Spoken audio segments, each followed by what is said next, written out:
Sejam muito bem-vindos, pessoal, para o evento, né, da 15ª Semana de Ciência e Tecnologia do CCSA, tá? E uma satisfação enorme, né, estar aqui presente com vocês, né, para essa 15ª Semana, tá? Então, eu aviso a todos, né, que está sendo feita, portanto, uma gravação do evento, tudo bem? Então, vamos lá, né? Então, é com enorme satisfação que a gente vem, né, como professor do Mackenzie, né, vem como convidado aqui, né, para falar do tema, né, do SPED, tá? Então, eu sou um professor que atua na área principalmente de contabilidade tributária do CCSA, né, nos cursos de ciências contábeis, e também temos, né, alguns alunos do curso tecnológico, né, de gestão comercial, que possam estar presentes, né. Só queria fazer uma rápida enquete se todos aqui presentes são do Mackenzie e que curso que estão cursando, tá? Se for de outra instituição, né, ou já for formado, for um profissional do mercado, só informar, se vocês puderem responder no chat, tá? E eu já vou pôr no chat, daqui a pouquinho, a lista de presença, ok? Para aqueles que desejarem depois ter um certificado, tá? Aí vocês têm que depois informar, né? Mas a coordenação ela vai ter a lista de presença de quem participou. É possível o pessoal digitar aí se é do Mackenzie e qual o curso? Né? Se não for do Mackenzie, digita o nome da universidade que você se formou ou está cursando. Tá? Gestão financeira, a Célia Mackenzie Administração, beleza. Quem for de outra instituição, coloca o nome da instituição e o curso, né, que está cursando, ou se você já é formado, você também coloca.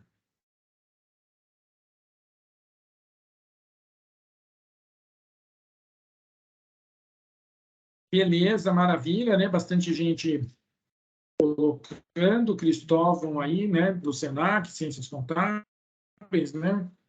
Nosso conhecido. Maravilha, então. Mackenzie, Gestão Financeira, Juliana, Gestão Financeira, Vinícius. A Célia Administração, do Mackenzie.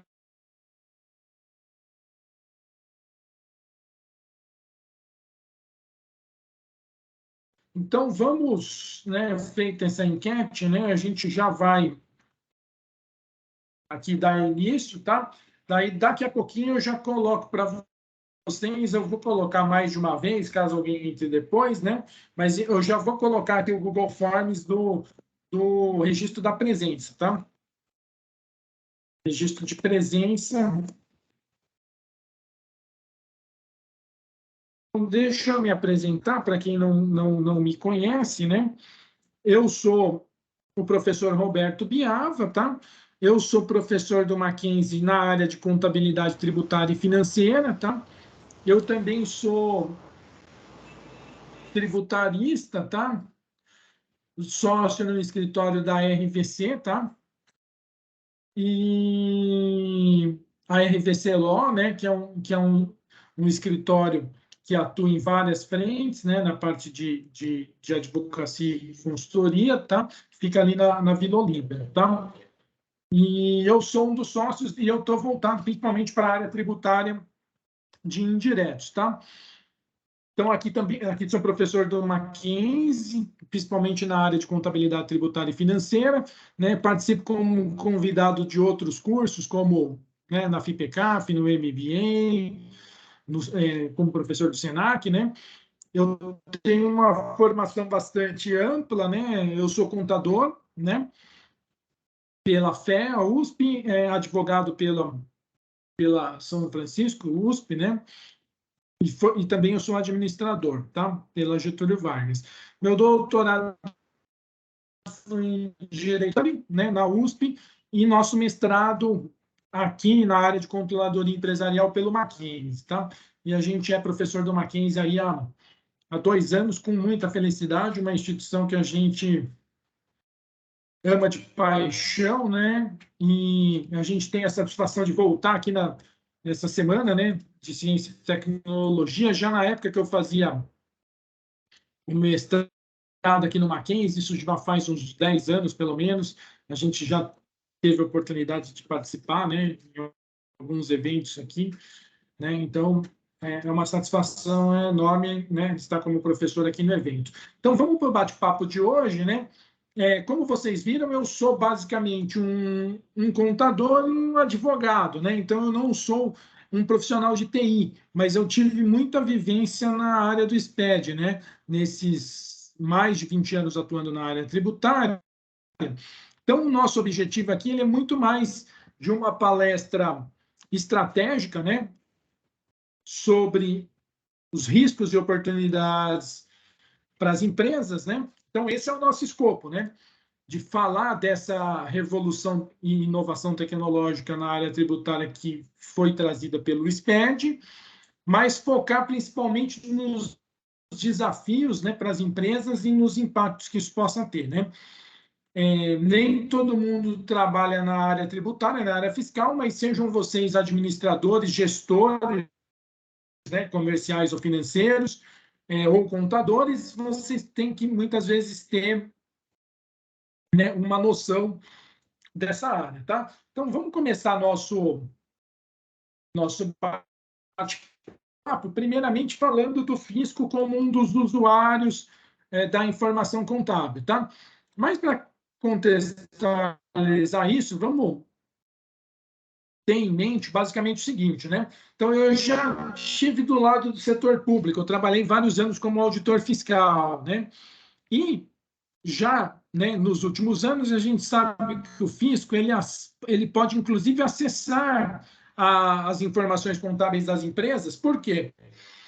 Porque no SPED, né, que é esse arquivo eletrônico que é enviado no ambiente da Receita Federal, né, e que é acessado pela Receita Federal e pelas Secretarias de Fazenda, por exemplo, dos estados, a gente basicamente tem o quê? A gente tem, além das informações de preenchimento do... Alguém ligou o som, pessoal? Deixa eu só checar se alguém está com o som ligado. Daí eu pediria para o Rodrigo desligar o som, tá? Dei uma desligada aqui. Obrigado. E daí, basicamente, tá, pessoal? O fisco ele tem a oportunidade de acessar as informações, tanto fiscais, né, seja a parte do imposto de renda, a parte do ICMS, IPI, né, as contribuições do PIS e COFINS, mas também a escrita contábil.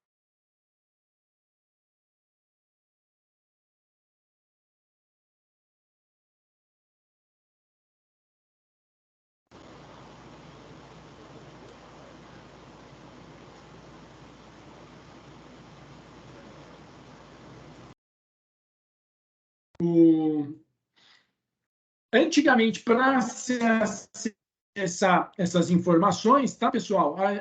Era necessário que o fiscal notificasse a empresa para que ela apresentasse o balanço, as informações contábeis, né, a demonstração de resultado.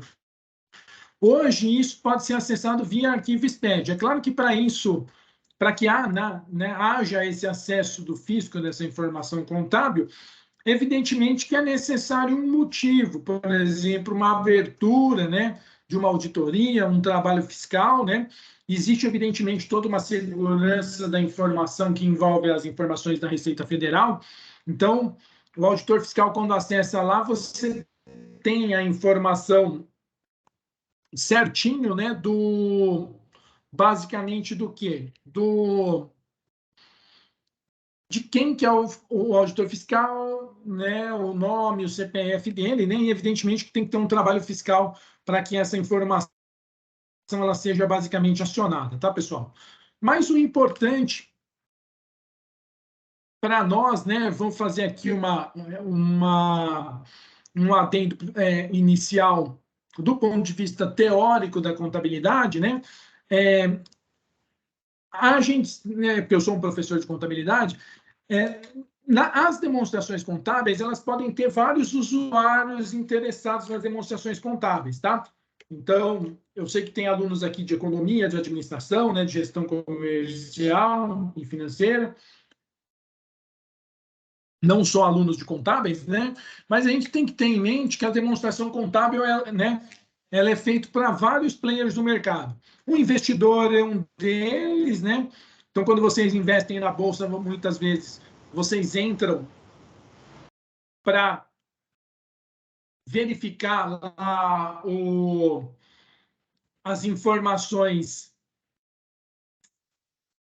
né, daquela empresa que vocês desejam investir. E também a gente pode ter, basicamente, né, usuários interessados, como credores, outros usuários interessados. Algumas empresas, elas têm essas demonstrações contábeis publicadas, principalmente as grandes companhias, aquelas companhias que têm as ações na bolsa, tá? Mas dentre os usuários da informação, um deles é o governo, né? E dentro do governo existe o interesse específico do fisco, tá? Então, o fisco, né? Não precisa ser uma empresa aberta, uma SA aberta que divulgue balanço, né? Na verdade, qualquer empresa que esteja sujeita ao envio do SPED, né, inclusive da escrita contábil digital, vai permitir que o fisco conheça, então, né, ainda que de uma maneira um pouco mais resumida, a contabilidade naquela empresa. E lá ele vai encontrar um grande repositório de informações, tá? Então, essa informação contábil, a gente não pode ignorar isso, né? É claro que isso é analisado em conjunto com as informações fiscais, né? Então, por exemplo, a Receita Federal está preocupada muitas vezes com PIS e COFINS, com imposto de renda, o fisco estadual com as arrecadações de ICMS, né? Mas essa informação contábil ela também pode ser analisada, né? Para a questão de acompanhamento da arrecadação dos fiscos e, eventualmente, uma seleção, né, das empresas que merecem, né, na visão do fisco, ter um trabalho de auditoria fiscal, né? Ok? E uma coisa interessante do ponto de vista jurídico, né, é que essa escrita contábil digital ela tem uma validade jurídica, tá? Então, não pensem que é uma brincadeira o arquivo do SPED, né? Nem a parte tributária, nem a parte contábil, porque isso tem um valor probante, né? Perante a junta comercial, né, do seu estado, né? E isso é tratado como a contabilidade oficial do contribuinte. Por isso que a gente tem que evitar qualquer erro nessas informações, tá? E isso é utilizado pelo fisco para fiscalização e auditoria tributária, tá? Aqui eu estou citando um autor internacional que analisa a contabilidade sob o aspecto de diversos países, que aqui eu estou citando dois autores, o Nobes e o Parker, né? E ele diz que o Brasil ele tem essa característica, né? Muito criticada, né? Porque no Brasil a contabilidade, né? Ela, enquanto para alguns países o principal usuário da informação contábil às vezes é o investidor, que é o que deveria ser, né? No Brasil, a ação contábil é muito usada só pelo aquele pequeno grupo de sócios, né? Não pegando potenciais investidores que estão fora daquele núcleo duro, né? De quem controla, né, a companhia, e é muito utilizada para fins fiscais, tá? Mas eu sempre alerto os alunos de contabilidade, né? E sempre fico muito indignado, apesar de eu ser um tributarista, prestar consultoria tributária e tal, uma coisa que eu sempre me indigno é quando o aluno, né, seja um aluno de contabilidade ou de economia, administração, gestão comercial, na aula de contabilidade fala assim: ah, professor, a contabilidade serve para atender a Receita Federal, né, entregar as informações para a Receita Federal. Não, pessoal, a contabilidade ela serve para muito mais que isso, né? Inclusive para aspectos gerenciais, né? Uma boa contabilidade estruturada, ela vai fazer com que o empresário tenha ali uma gama de informações financeiras para ele trabalhar em cima, né, e conhecer bem o negócio, adotar boas estratégias, né? Então, isso vale aí para os nossos gestores, né, o pessoal dos cursos aí de gestão, né, financeira, comercial, também tem que estar atento a isso.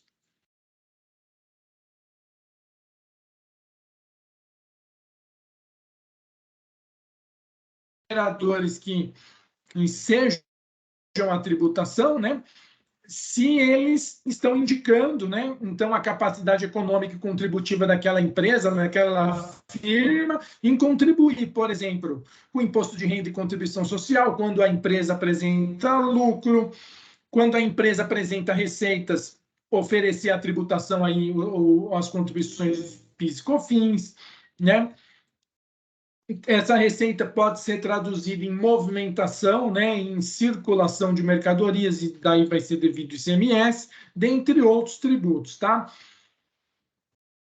Então, seja a escrita fiscal do contribuinte às apurações tributárias, seja essa escrita contábil digital, são todas formas do fisco verificar, né, os inputs e os outputs, né, daquela empresa, daquela realidade econômica, né, daquela organização empresarial, para o fisco saber se aquela empresa está cumprindo o seu papel, né, perante o governo, perante a sociedade, será que ele está pagando os tributos corretamente, né?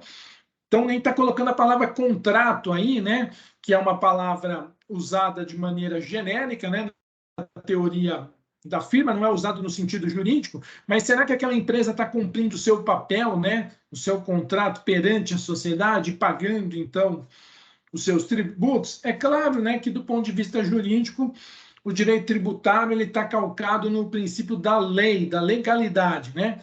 Ou seja, o tributo ele tem que estar na legislação, né? Como, quando a gente aprende, né, e trata aí nos cursos de graduação sobre tributação, tá? A gente aprende que é necessário ter uma lei, né?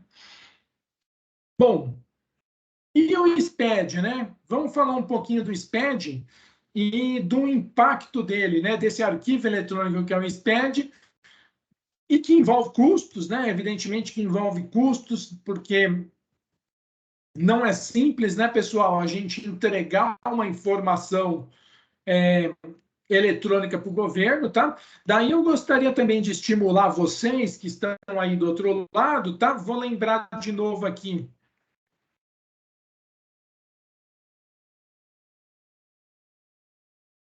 de um certificado, tá? Aqui a lista de chamada para ser preenchida, tá?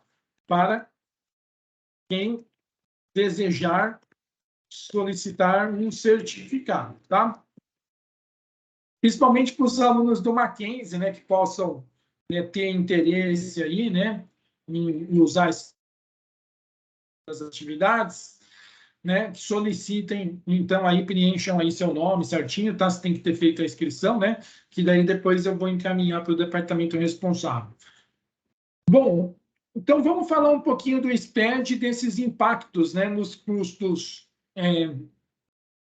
de conformidade das empresas, tá? Então, o que acontece? Para o SPED chegar nesse ponto que ele está hoje, né? Então, pode parecer, né? Mas o professor aqui está com 44 anos, né? Então, comecei na área tributária no ano de 2002. Então, faz 20 anos aí que a gente perpassa essa área tributária, né? Seja na esfera pública ou na esfera privada. Agora, na esfera privada, né? Como sócio na consultoria Advocacia RDC, lá na Vila Olímpia. E como professor aqui de vocês do Mackenzie. Mas, quando a gente começou lá atrás, a gente percorreu todo esse histórico, tá, pessoal? Então, quem às vezes é novinho, está chegando agora, pode imaginar, não, professor, a nota eletrônica, né? Sempre foi assim, né? Não, Nanina, não, né? Não sei qual que é a idade de vocês, mas há poucos anos atrás, não faz nem tanto tempo assim, não existia nota fiscal eletrônica, tá, pessoal?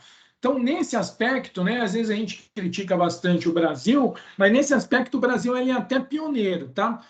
Claro, tem países que começaram na frente, né, como Estados Unidos e o Chile, aqui na América, com a ideia do governo eletrônico, né? Claro que o governo eletrônico ele não tem que servir apenas para a tributação é só um elemento, né?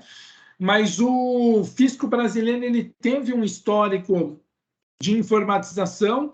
Ele começou antes da nota fiscal eletrônica com uma obrigação acessória que se chamava Sintegra, tá? Sintegra nada mais é do que uma compilação dos dados da nota fiscal que eram traduzidas para um arquivo eletrônico e com isso o contribuinte enviava para o governo, tá? Essa informação.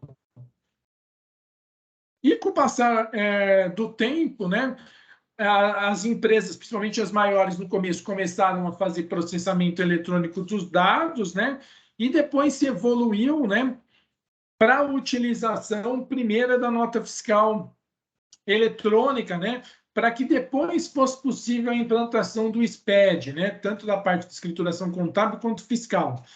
Então, isso daqui teve uma evolução, tá, pessoal? Na linha do tempo, não foi algo que surgiu assim do nada, tá? Eu só queria fazer uma ressalva também, dando uma reforçada na questão da nota fiscal eletrônica, que curiosamente em alguns outros países, como é o caso dos Estados Unidos, por exemplo, a nota fiscal eletrônica surgiu como uma necessidade das empresas, tá, pessoal? É claro que a preocupação delas não era necessariamente, queremos atender o governo americano, não era isso. Era a questão de você trocar essas informações com os seus clientes, tá? A gente sabe que a nota fiscal eletrônica ela também é vantajosa do ponto de vista tecnológico, né? Vocês vão falar, professor, mas o fisco criou a nota fiscal eletrônica para controlar as empresas, né? Para ter certeza de que a empresa não está sonegando. Ok. Mas, de um outro lado, ela abre uma gama de possibilidades tecnológicas, vocês concordam? Por quê? Porque você pode mandar essa informação para o seu cliente, né? E ele pegar aquelas informações e já alimentar o banco de dados dele com a informação da compra, né? Então, talvez vocês não conheçam muito o histórico, né? De como que as pessoas trabalhavam na área de finanças e contabilidade antigamente, mas muita gente, né, às vezes começava a sua carreira digitando documentos fiscais, né? Talvez vocês já viram o pai de vocês, os tios de vocês contarem sobre isso. Ou alguém que seja mais velho já vivenciou isso, certo? Tudo bem, pessoal? Se vocês quiserem colocar alguma coisa no chat, pedir para participar, fiquem à vontade, tá? Então, é importante, sim, a tecnologia, né? A tecnologia ela é importante e ela foi essencial que a gente tivesse a nota fiscal eletrônica para a gente passar para as etapas seguintes, que foi a escrituração contábil digital e a escrituração, né, das várias apurações de maneira digital. Então, aqui a gente acabou separando aqui nesse quadro diversos, né? Tem os benefícios, que é para as empresas, mas também, é claro, tem os benefícios para o fisco, né? Para o governo federal, governo estadual, governo municipal. Então, o que acontece? Teve alguns avanços. Opa, acabei passando o slide. Teve alguns avanços, por exemplo, tá, pessoal? Relacionado à questão de redução de risco para as empresas. Vocês estão enxergando certinho, né, o nosso PowerPoint, certo? Correto? Maravilha. Maravilha, Juliana. Então, redução de risco, aquilo que eu falei, o cara digitava, ele pegava uma nota fiscal, digitava as informações para imputar, né? Então, você passa a ter uma maior qualidade dessa informação. Inclusive, você pode, por exemplo, principalmente em negócios B2B, né, entre empresas, pegar o arquivo que o seu fornecedor te mandou e já alimentar seu sistema com as informações daqueles produtos que você comprou. Isso facilita muito, né? Coisas assim, da área tributária. Vocês sabem que na área tributária o governo pode fiscalizar os últimos 5 anos, né? Não sei se todos sabem disso. O governo pode fiscalizar, auditar os últimos 5 anos. E o que acontecia nessas grandes empresas que tinham muitos documentos fiscais? E muito documento impresso, pilhas e pilhas de documento. Então, isso reduziu o custo na emissão e armazenagem, né, desses documentos. Então, a eliminação do papel também é algo que está dentro do espírito do ESG, né? Vamos eliminar papel, né, pessoal? Não vamos danificar tanto o meio ambiente. Antigamente, a gente tinha notas fiscais em 4 vias, pessoal. Racionalizar o custo das obrigações acessórias também. É claro que o desafio ainda é muito grande, existem muitas críticas ao SPED, dada a complexidade, né? Mas pelo menos a gente está consolidando essas informações num único documento, tá? Também reduzir o tempo dispensado pelos auditores fiscais nas instalações do contribuinte.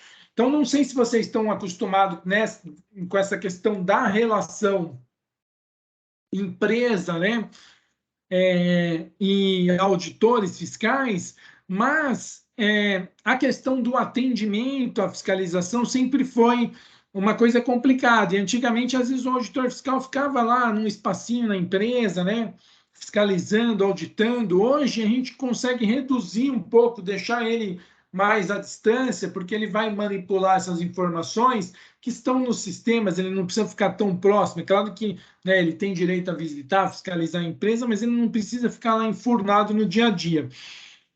Simplificar e agilizar procedimentos, né, da administração, com a administração tributária, facilita do contribuinte pedir um regime especial, alguma coisa perante o governo também. Facilita a troca de informações entre os próprios contribuintes, como eu falei, né, entre o fornecedor e o comprador.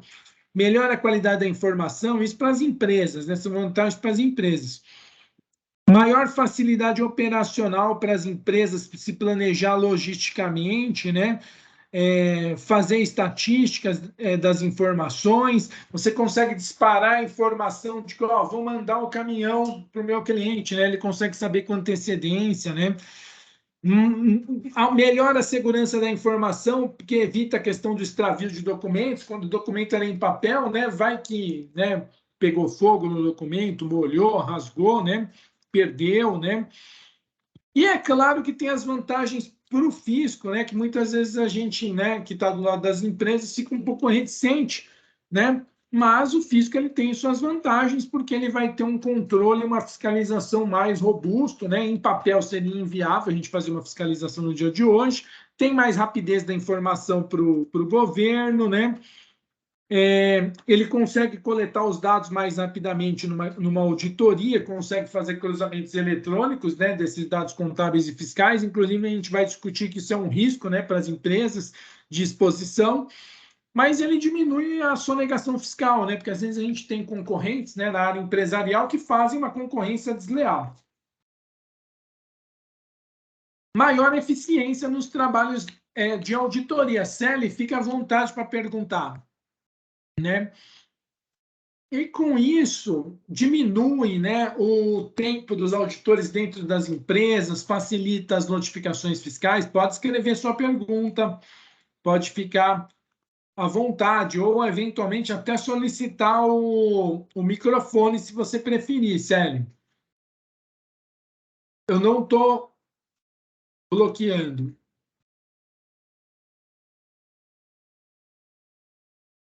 Tudo bem, pessoal? Vocês estão ouvindo? Aparentemente, o áudio permanece normal. Como que está aí do outro lado, os outros alunos? A Maria Carolina está respondendo que o áudio está ok, né? E ok, o Cristóvão também, tá?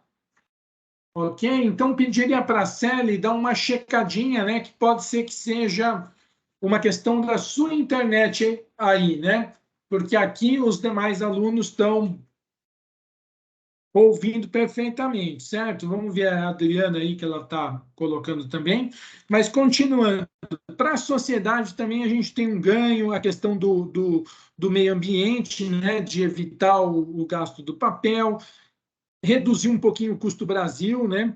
A Adriana confirma que está normal também, né? Então, Celi, dá uma checada na sua conexão, que é provável seja uma questão específica em sua, né? Os outros estão ouvindo. A questão da concorrência empresarial que eu falei, né, que é importante uma concorrência empresarial justa, porque sofrer, né, a concorrência de empresas sonegatórias, isso é ruim, né, para quem está no meio empresarial, mas a gente não pode fechar os olhos, né, e eu trabalho com essa atividade de consultoria tributária, né, no setor privado, já estive como auditor fiscal, atualmente trabalho com consultoria na área tributária, a gente não pode fechar os olhos para as desvantagens, né, e riscos que essa gama enorme de informação do SPED vai, oferecer para as empresas. Então, a gente está falando aí basicamente de que a implantação do SPED, né, pelas empresas, ela traz, né, eventuais desvantagens. Aqui a gente colocou uma foto bonitinha, né, da moça num balanço, né, mas olha que curioso, né, um balanço que está num abismo, né? Então, ela não está balançando lá bucolicamente, né? Tem um abismo lá embaixo, pensou? Tem tipo de uma catarata lá embaixo, né? Então, o que acontece? O SPED, tá, pessoal? Ele exige uma gama de informações das mais diversas, né? Então, da área contábil da empresa, da área comercial, né? Os gestores aí têm que ficar espertos. A parte da tecnologia da informação, informações do setor fiscal, informação do setor logístico da empresa, se for uma fábrica, as informações da fábrica. Então, é uma quantidade enorme de informação que o fisco vai ter acesso do ponto de vista financeiro e também tributário. E isso demanda custos, né, para você processar esses arquivos. Então, tem empresas que conseguem processar esses arquivos internamente, tem empresa que tem que terceirizar, né? Mas ela tem que oferecer essas informações para que os arquivos sejam processados. Então, é claro que existe um custo para você entregar a informação, para você treinar pessoal interno ou contratar terceiros para fazer, né? E daí vão ter riscos, por exemplo, como vazamento de informações, a gente tem que tomar muito cuidado com as informações da empresa, né, para que não seja acessada por concorrentes, né, ter segurança desses dados, né? E muitas vezes custos da adaptação do usuário e da implantação, né? Para a geração dessas informações pela empresa. E aqui, voltando especificamente para a parte contábil, né? Então,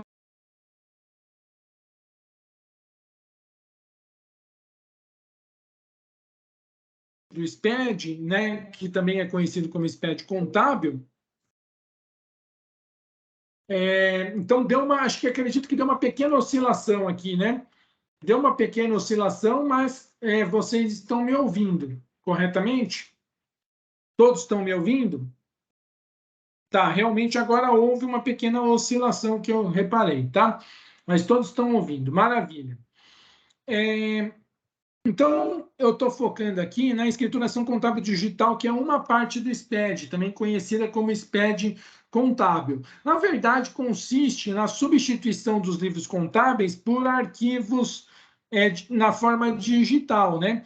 Então, basicamente, o desafio do SPED contábil é oferecer, então, para o fisco uma contabilidade coerente, real, íntegra, né? E, ao fornecer essas informações, a gente abre a possibilidade de algumas auditorias eletrônicas, seja por parte da empresa ou do fisco, tá? Tem que se ter muita atenção pelo excesso de multas que a gente tem no nosso sistema tributário, seja no âmbito federal ou estadual, quem não entrega as informações da escrita contábil digital está sujeito a penalidades bastante severas. Então, não é tão simples, né, a gente produzir a escrita contábil digital, primeiro porque a contabilidade brasileira, ao longo dos anos, ela também sofreu diversas alterações do ponto de vista da legislação comercial. A gente migrou para os novos padrões contábeis, né? Então, tem que ser uma contabilidade que atenda também os padrões contábeis internacionais, tá? E o SPED, seja na parte fiscal, seja na parte contábil, ele vai envolver custos, né, gente? Não vamos ser inocentes, né? Para você produzir a informação, né, com esta qualidade, mitigar riscos, né, para o governo não te autuar, você vai ter um custo de conformidade, um custo de atendimento, né? O que é o custo de conformidade? E eu estou focando principalmente na esfera da tributação. É o custo do contribuinte atender determinadas disposições legais, né? De cumprir aquelas obrigações, seja a obrigação principal de pagar o tributo, seja as obrigações acessórias, tá, pessoal? E das obrigações acessórias, a gente tem aí os arquivos eletrônicos SPED. Então, a gente tem diversos estudos relacionados à conformidade tributária, como realizados pela PricewaterhouseCoopers, Banco Mundial, que indicam que o Brasil é um dos países que se tem o maior custo para cumprimento das obrigações tributárias. Veja que triste, né, o nosso Brasil. A gente tem que avançar muito, né, para se tornar mais atrativo para os investidores. Então, é necessário, sim, avançar mais, né? É claro que o SPED já avançou em alguns pontos, mas a gente precisa avançar muito mais para o Brasil não ser um país tão custoso para o empreendedor, para as empresas, sejam grandes, médias ou pequenas, entregar essas informações. Quando a gente fala em custo de conformidade, tá? Os estudiosos teóricos do tema, como Sandford, Belucci e tal, colocam os custos de conformidade das mais diversas formas, né? Tem custos monetários, por exemplo, vamos, né, processar os arquivos do SPED, seja dentro da empresa, com pessoas qualificadas, seja contratando, né, uma empresa terceirizada, você vai ter um custo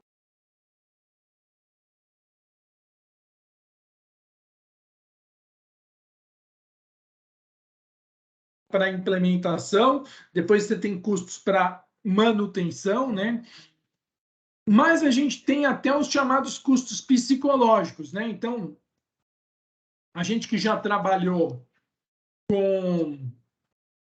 na área fiscal, na área tributária, tal, a gente sabe que os custos psicológicos são muito relevantes. Então, eu já trabalhei no setor público, né, antes de retornar para a consultoria privada, e você tem lá, sabe aquela sensação quando o auditor fiscal chega, abre uma auditoria, fala com o contador tem aquele frio na barriga, né, quando ele vai entregar as informações, responder o atendimento de fiscalização, e daí é muito importante essa questão dos custos psicológicos, né?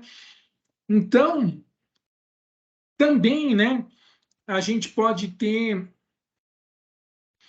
né, um custo psicológico. Os custos podem ser temporários ou permanentes, né? Existem alguns custos de implementação, de mudanças, seja de mudança da legislação tributária ou das obrigações acessórias, e custos permanentes que ficam, né, ali ao longo do tempo para a empresa poder atender aquelas obrigações.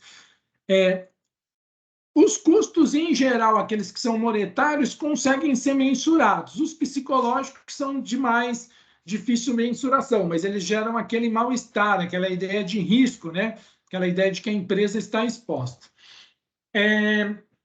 Vamos falar, então, um pouquinho do SPED, né? E pontuar exemplos mais realísticos, né, da nossa vivência aí nesses diversos anos na área tributária, de riscos de compliance que as empresas passam, né? Quer dizer, o risco de você ser auditado ali pelo governo, né? Então, primeiro eu coloco uma coisa que é essencial a gente discutir no Brasil. O Brasil ele tem um ambiente tributário altamente complexo, tá, pessoal? Ok? Não precisam, né, que vocês sejam ultra especialistas, tá, da área tributária para ter certeza de que o ambiente tributário brasileiro ele é complexo e existem Então, diversos custos de conformidade que a gente já mencionou, né? E isso vai oferecer riscos fiscais da empresa, né? Então, essa ideia da conformidade tributária, né, é basicamente, principalmente para as boas empresas que querem, né, estar em conformidade, aquela atividade operacional da empresa, né, com o intuito de cumprir todas as normas tributárias, né, porque ela percebe que aquele descumprimento de uma norma tributária vai trazer uma perda, né, e vai gerar um risco de compliance, né. Essa desconformidade tributária ela pode gerar tanto um desconforto econômico, né, de eu receber uma autuação fiscal da Receita Federal, do Estado, ou seja, uma perda financeira, né, gastando com advogados, às vezes tendo que pagar, né, esses tributos, pagar multas, né, pelo não atendimento adequado das obrigações do SPED, mas também pode gerar problemas reputacionais da imagem da empresa. A gente sabe que hoje em dia é muito importante a questão da imagem, de que a empresa, né, principalmente se for uma empresa que está no mercado acionário, uma grande empresa, né, e que ela pense ali em termos de futuro, né, dos seus negócios, para mostrar que ela é uma empresa que contribui, né, com o governo e com os cidadãos, né, daquele país, né. No nosso caso aqui, o nosso Brasil varonil. E daí o que acontece? Quando a gente tem essa entrega dessa gama gigante de informações, desses pads, né, isso acaba servindo como prova para o fisco, né, essas informações, porque eles passam a ter acesso a dados, né, documentos fiscais, registros fiscais e contábeis, né, e isso faz com que a agilidade na identificação de erros tributários seja muito grande, né, e é muito mais difícil para o contribuinte, nesse cenário mais tecnológico, né? A gente sabe porque eu já vivi o cenário anterior, onde tinha muitas coisas manuais e que não era possível você fazer uma auditoria meio que full, né? Mas hoje, com essas informações eletrônicas, basta o auditor fiscal descobrir uma informação errada num mês que ele consegue muitas vezes olhar, né, nos últimos anos, se aquele comportamento, por exemplo, errado que ele identificou em um mês aconteceu em outros meses, porque ele tem dados eletrônicos. Então, isso acaba gerando provas mais precisas e é mais difícil do contribuinte contestar a autuação, quando a autuação é bem feita do ponto de vista administrativo ou judicial, é difícil ele contestar. Então, galera, a empresa ela passa a estar exposta ao risco fiscal, aos riscos fiscais. O que seria esse risco fiscal? Ele, na verdade, é um risco operacional da empresa, mais específico da área tributária, né? E ele basicamente se refere à possibilidade de você ter uma perda, né, que não esteja, muitas vezes, relacionada ao descumprimento voluntário. A gente conhece empresas muito sérias, né? E gostamos de trabalhar, né, na nossa atividade de consultoria com empresas bastante sérias que realmente querem atender o fisco, né? Mas a gente sabe que esse cenário de alta complexidade pode levar a alguns descumprimentos, né, não voluntários, quer dizer, a empresa desejava pagar e entregar as informações certinhas, mas houve erros, né? Então ela não tinha a intenção de sonegar. Então isso muitas vezes envolve interpretação, né, conflituosa a legislação tributária, a empresa tem uma interpretação, o fisco tem outra, tá? Existem controvérsias fiscais em termos administrativos e judiciais nos tribunais, ou mesmo tem erros ou falhas sistêmicos que a gente tem que trabalhar para que não ocorram, né? Para que esses controles fiscais e contábeis estejam de maneira adequada, tá? Então, esse cenário de complexidade aumenta o nosso risco fiscal. Então, esse risco fiscal ele não diz respeito apenas ao cálculo incorreto, por exemplo, do tributo, né? A menor, né?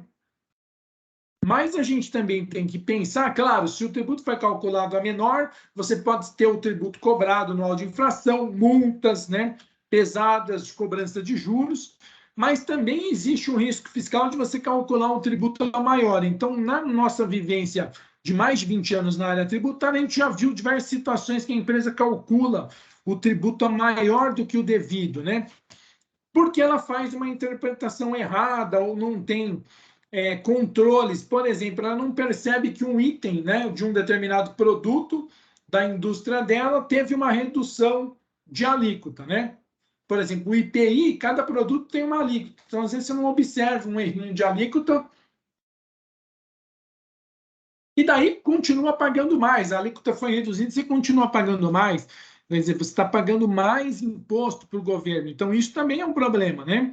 Porque a empresa está gerando mais despesa, mais custos, né? Que a gente tem aqui alunos de administração, de gestão comercial e financeira, o aluno aqui de economia também, ciências contábeis.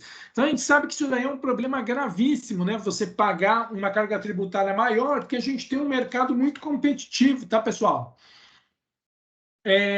De novo, aqui eu vou reforçar, né, para quem precisar de um certificado, presença para quem for solicitar certificado, tá? Aí preenche durante a aula.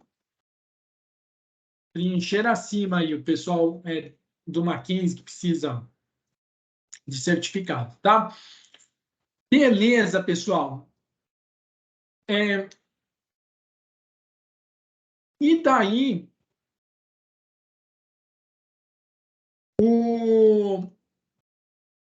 eu vou citar alguns exemplos de erros, né? Que são basicamente erros na área do contábil, né? Da empresa, que podem ensejar autuações fiscais, seja na esfera federal, seja na esfera estadual, tá? Então, por exemplo, a ausência de valores e de informações nos blocos do SPED. Aqui a gente está dando enfoque principalmente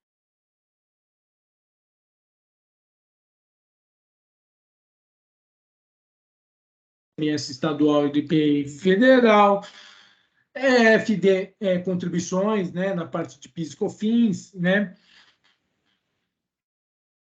Qualquer problema de informação ali, ele pode vir a ensejar algum tipo de autuação fiscal, né?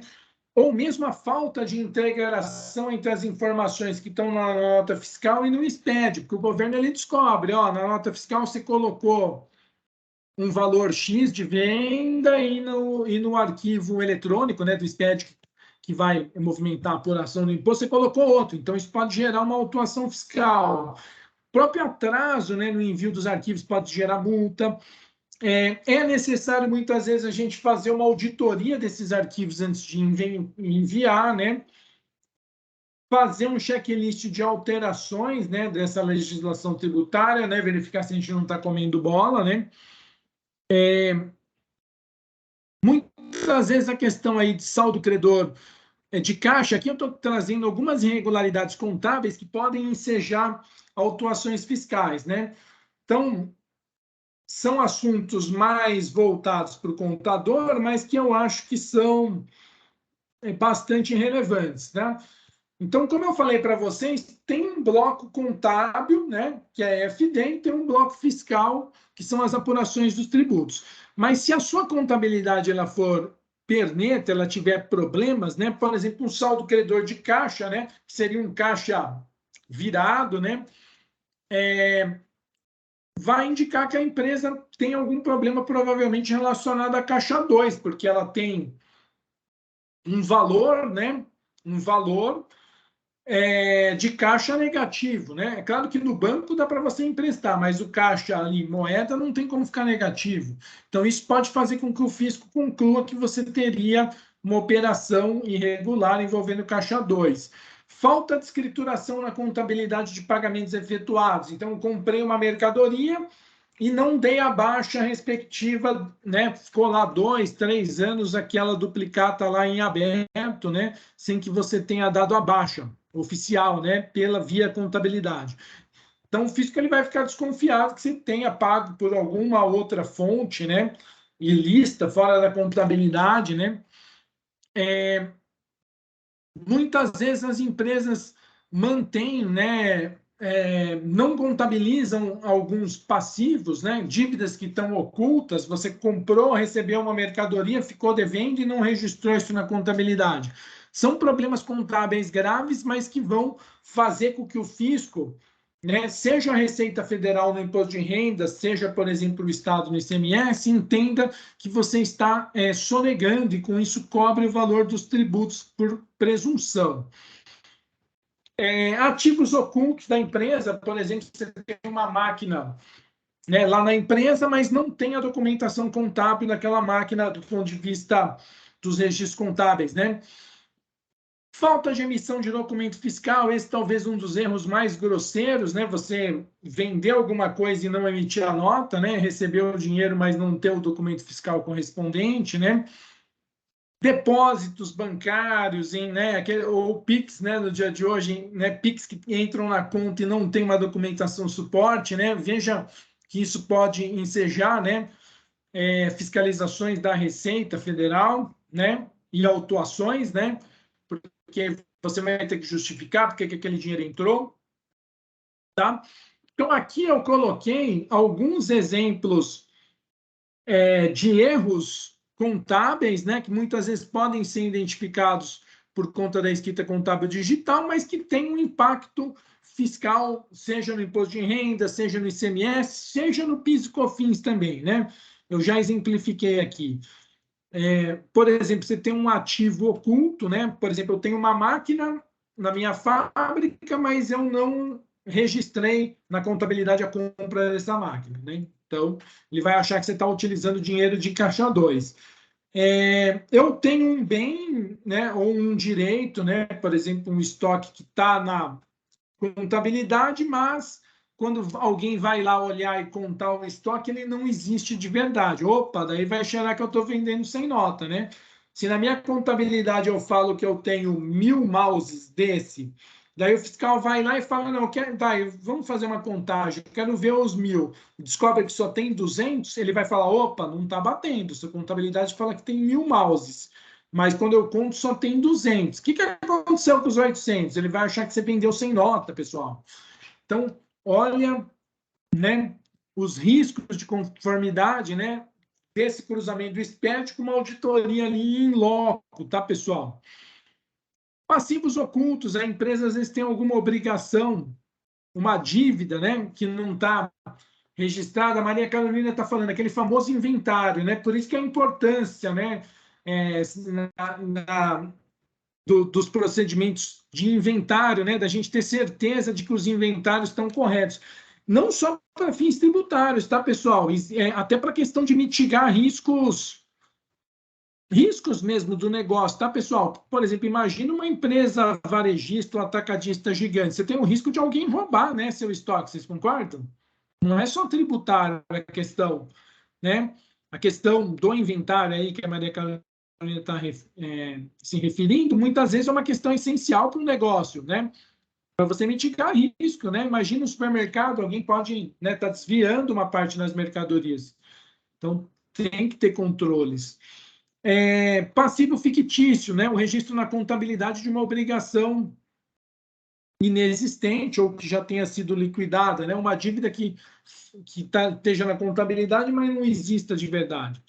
Então, a inteligência do fisco ela foi potencializada por meio da implantação do SPED, desses arquivos eletrônicos. E isso impacta a rotina dos departamentos fiscais das empresas, né?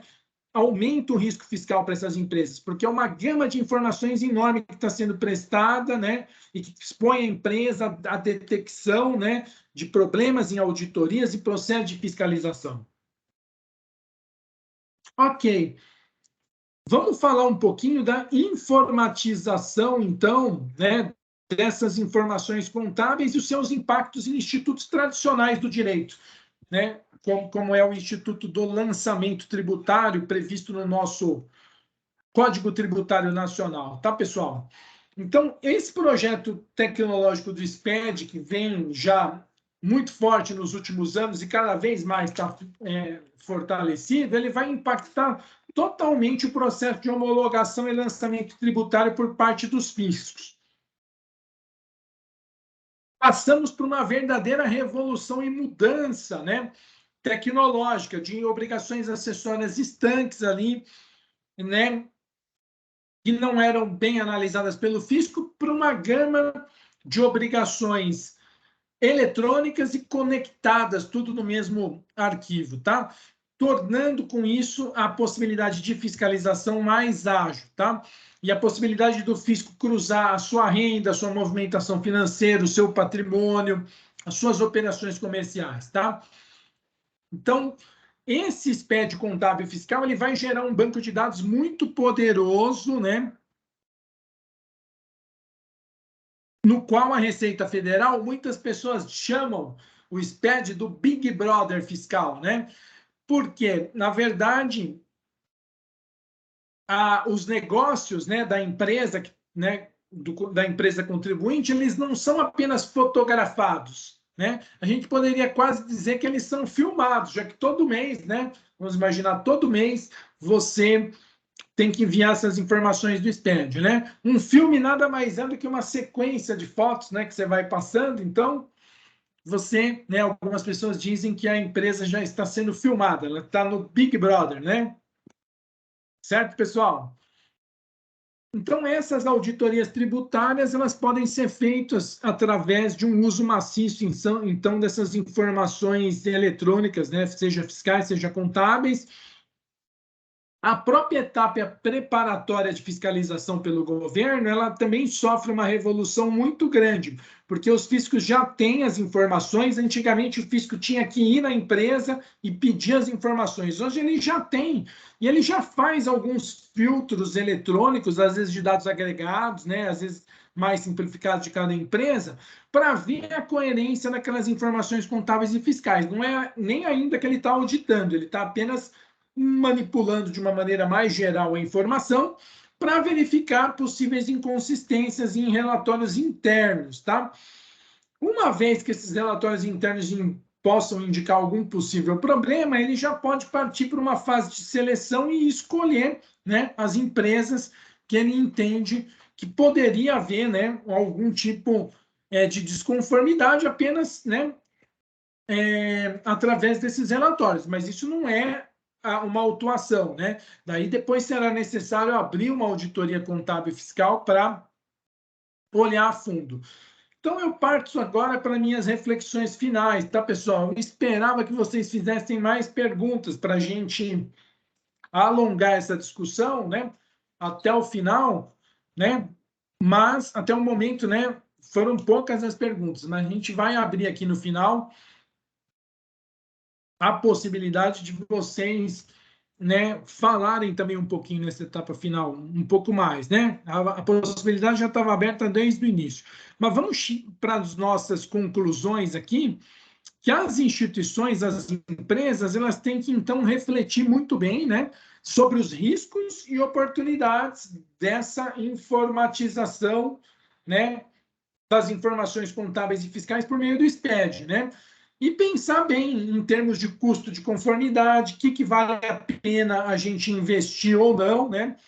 Porque às vezes vale a pena, por exemplo, você contratar uma consultoria para verificar os seus arquivos eletrônicos antes de enviar para o governo, né? Às vezes vale a pena fazer esse tipo de trabalho, né? É um custo de conformidade? É, mas muitas vezes você vai evitar a exposição de risco. Então, você tem que pensar um pouquinho no grau de risco fiscal que a sua empresa está assumindo, se dá para fazer tudo internamente, se você vai usar empresas especializadas, ou se você vai usar o apoio de algumas consultorias pontualmente para fazer algumas verificações, tá?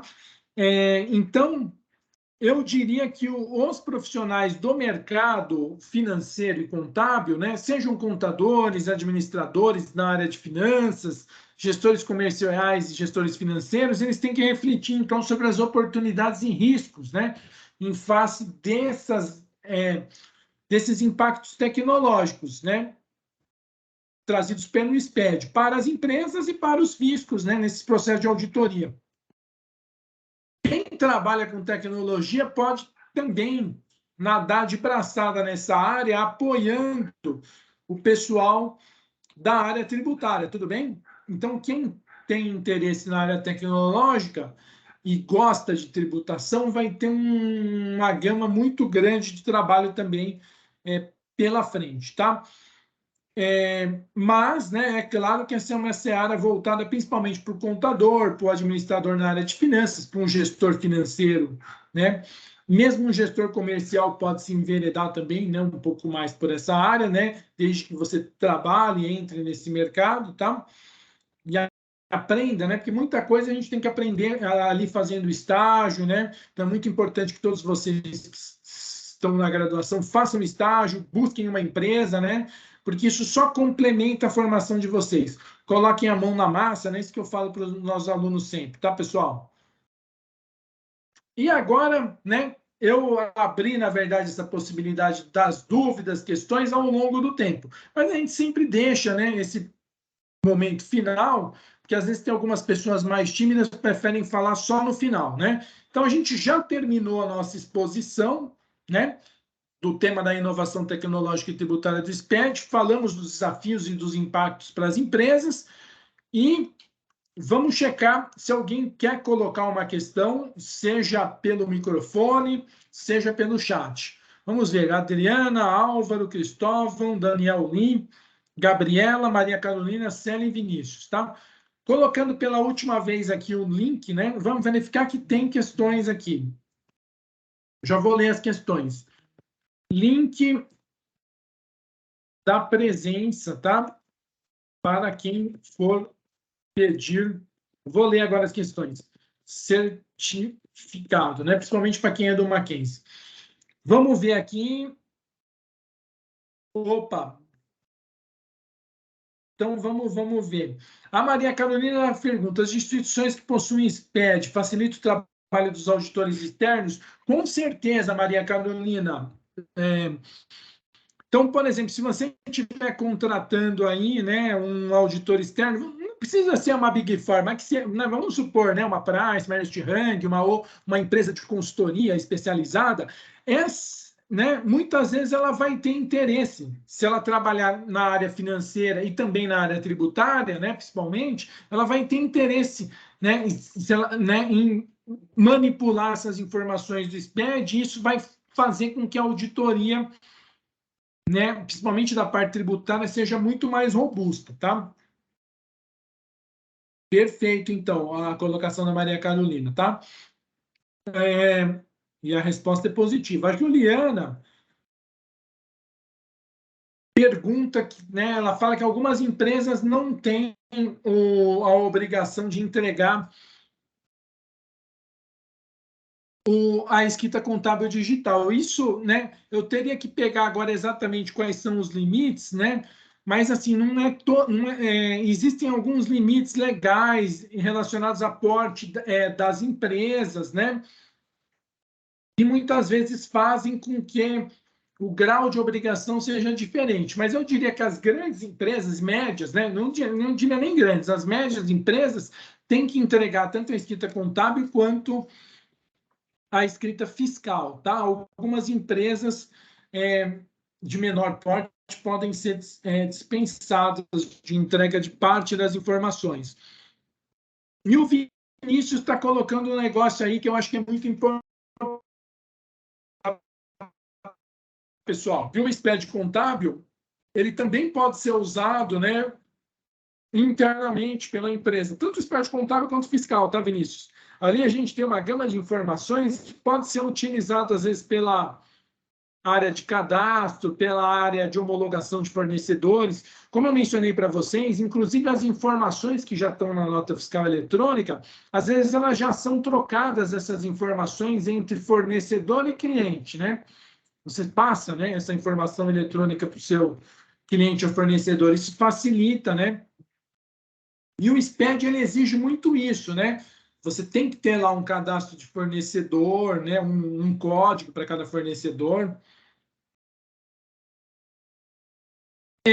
Como a Maria Carolina Duarte coloca, o SPED, né? É claro, ele tem os aspectos, né, do governo, né, que quer te fiscalizar, mas ele também pode ser usado para facilitar a entrega de documentos para os auditores, sejam os auditores do governo federal, seja também para auditores independentes, por exemplo, que você contrate, que são consultores, auditores, prestadores de serviço, que vão ali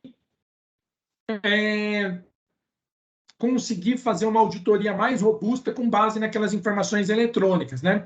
Então, é uma forma de você, então, atender esses auditores através de informações, de uma gama de informações eletrônicas, sim, tá, pessoal? Vamos, então, só checar se há mais alguma colocação. As questões dos prazos, tá? A gente sempre tem que checar especificamente nas declarações, tá?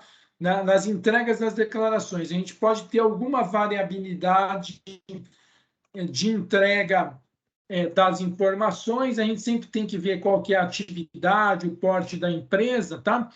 Então, isso demandaria que a gente entrasse aqui e pesquisasse especificamente a situação de cada empresa para te dar, né, exatamente a data da entrega, tá, da obrigação acessória. Então, a gente deixa isso para uma outra oportunidade, mas se você tiver uma dúvida específica, tá, eu vou deixar aqui o meu e-mail do Mackenzie, que está visualizado aí, tá? No caso, a Juliana, e daí você pode endereçar, né, a sua dúvida, e daí não tem problema. Eu pesquiso, você diz qual que é o tipo da empresa, tal, né? E eu te dou um direcionamento, tá? Tá aí o meu e-mail, roberto.junior@mackenzie.br. Então, se não tiver mais nenhuma dúvida específica, tá, pessoal?